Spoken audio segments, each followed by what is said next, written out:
మొన్న స్థానిక సంస్థల ఎన్నికల్లో సరే రిజల్ట్ రివర్స్ వస్తుందా లేదా అంటే మీరు అన్నట్టుగా ఒకవేళ అలా వచ్చినా మళ్ళీ అధికార పార్టీలోకే వెళ్ళిపోయే అవకాశం ఉంటుంది. కంపల్సరీ వెళ్ళిపోతారు.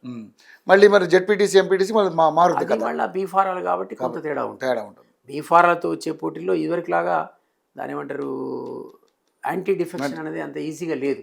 ఎందుకంటే ఇప్పుడు ఉన్నటువంటి చర్చ, నోటీసులు, స్పీకరు, సుప్రీంకోర్టు ముట్టికాయలు, టైం లిమిట్, స్పీకర్ కూడా పెట్టడం, ఇవన్నీ చూస్తే ఆ పోయిన 10 పోయారు తప్ప కొత్త వాళ్ళు ఎవరు పోలే. ఆ పోయిన వాళ్ళు కూడా ఇద్దరేమో వాళ్ళు డైరెక్ట్గా ఇన్వాల్వ్ అయి ఉన్నారు కాబట్టి డిస్క్వాలిఫికేషన్ ఫేస్ చేస్తున్నారు. మిగిలిన వాళ్ళందరూ కూడా అసలు మేము పార్టీయే మారలేదు అంటున్నారు. ఈ వీళ్ళేమో మొత్తుకుంటున్నారు పార్టీ వాళ్ళు మా పార్టీలో లేరని, వాళ్ళేమో మేము మారలేదు అంటున్నారు. సీఎం ఏమో కండువాని కప్పింది జాతీయ జెండా అంటున్నాడు. ఆ రకంగా వాళ్ళు డిస్క్వాలిఫికేషన్ 8 మంది తప్పించుకోవచ్చు, మిగిలిన 2 మాత్రం తప్పించుకునే పరిస్థితి లేదు. ఈ పరిస్థితిలో రేపొద్దున ఎంపీటీసీ జెడ్పీటీసీలు కూడా వాళ్ళు బీఫారాలతో గెలిచిన తర్వాత వేరే పార్టీకి పోవడం అనేది అంత ఈజీ కాదు ఇప్పుడున్న యాంటీ డిఫెక్షన్ అట్మాస్ఫియర్ని బట్టి. సో ఒకవేళ పార్టీ పరంగా ఎన్నికలైతే అప్పుడు ఈక్వేషన్స్ మారుతాయి. మనం అనుకున్న same Congress, BRS, BJP sequence కాకుండా తారుమారే అవకాశం ఉంటుంది అక్కడ.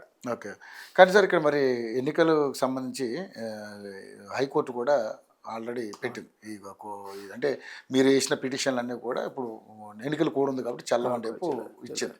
సో అంటే వీళ్ళ ప్రయత్నం అంతా వృధా అయిపోయినట్టుగా వేస్ట్ అయినట్టే. యాక్చువల్లీ మొన్న స్టే కూడా ఆశ్చర్యం. అదే ఫస్ట్ టైం నోటిఫికేషన్ రిలీజ్ అయింది, అయినా సరే కోర్టు దాన్ని స్టే చేస్తూ విచారణకు స్వీకరించింది, వాయిదా వేసింది 3 వారాలు.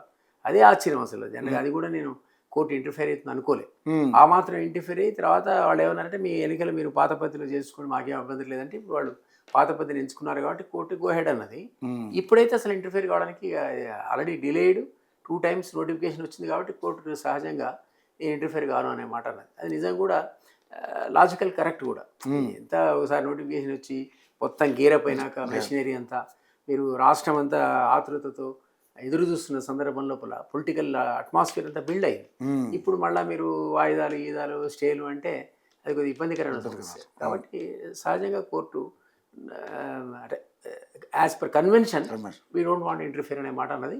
అది కరెక్ట్. వీళ్ళు చేసిన ప్రయత్నాలన్నీ కూడా దండగే. 2 వారాల తర్వాత 3 వారాల తర్వాత పోస్ట్ అయినా కూడా కేసు అప్పటికి ఎలక్షన్ అయిపోతుంది. మనకి ఎప్పుడు 14, 11, 14, 17 కదా, కొంత తేడా ఉన్నట్టుంది. అది ఈవెన్ 17% కూడా వాళ్ళన్న ప్రకారం లేదని, కొన్ని చోట్ల అసలు ఎస్టీలే లేకుండా ఎస్టీ రిజర్వ్డ్ అని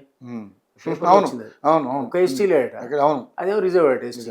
ఎట్లా కొంత అంటే ఎక్కడో చిన్న చిన్న ఉన్నట్టున్నాయి.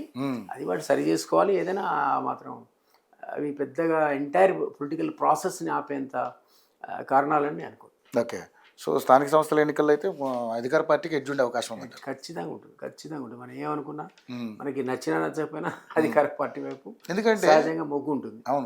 వాళ్ళ అధికారంలో ఉన్నారు, ఇంకా 3 ఏళ్ళు ఉంటారు, ఫండ్స్ రావాలి, పనులు కావాలి. ఏదైనా స్థానిక సంస్థలు మనం చూసాం కదా, సర్పంచులు వీళ్ళంతా కూడా పాపం గత ప్రభుత్వంలో కూడా వాళ్ళ సొంత డబ్బులు పెట్టుకొని వర్క్స్ చేసి బిల్లులు రాక ఆఖరికి జింద్రా పార్క్ దగ్గర ధర్నాలు చేసి ఆత్మహత్య చనిపోయారు. సో అది ఒక ప్రిస్టేజ్ కింద తీసుకుంటారు పాపం గెలిచిన తర్వాత. కాబట్టి అధికార పార్టీలో ఉంటే కాస్త మెరుగు బిల్లులన్నీ వస్తాయనేటువంటి ఆలోచన సహజంగా వాళ్ళకు ఉంటుంది. కాబట్టి అది మనం తప్పట్లేదు మనం. ఓకే.